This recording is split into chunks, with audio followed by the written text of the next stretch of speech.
ورحمة الله وبركاته من داخل مكتب هيئة الشبان العالمية في شارع رمسيس، وملتقى الفن والثقافة والإبداع الدكتورة أمل سندس، الشاعر الكبير الأستاذ عبد الله بن غازي. معنا لقاء اليوم مع أحد كبار الشعراء في مصر الأستاذ أحمد يحيى. أهلا وسهلا بحضرتك.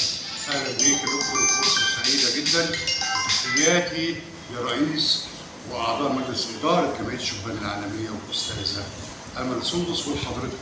اهلا وسهلا بحضرتك، تشرفنا بيك واللقاء يعني سعداء جدا بهذا اللقاء يعني. الله يحفظك ويحفظنا احنا كمان اسعد.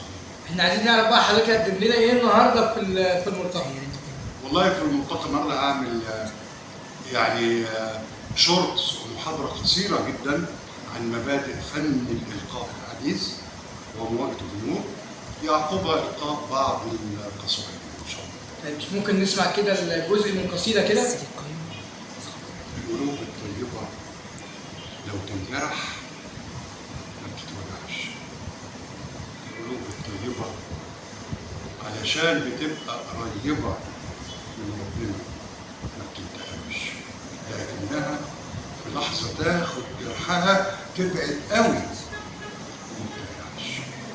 القلوب الطيبه طبطب عليها بكلمتين هتصدقك، اجري عليها بنية صافية تجري عليك وهتسبقك، وإن سبت إحساسك أمانة عندها عمرها ما هتسرقك.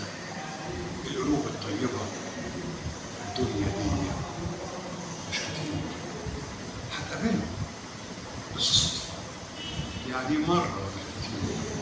ما تقولش حاجة عنهم، هم عارفين نفسهم، هم عارفين إنهم في الدنيا مش عايشين كتير.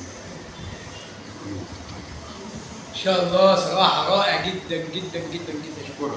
احنا سعداء بلقاء حضرتك يا فندم. شكرا. كان معكم دكتور مجدي الناظر، جريده بوابه عاجل مصر وراديو صوت الجيل. شكرا جزيلا.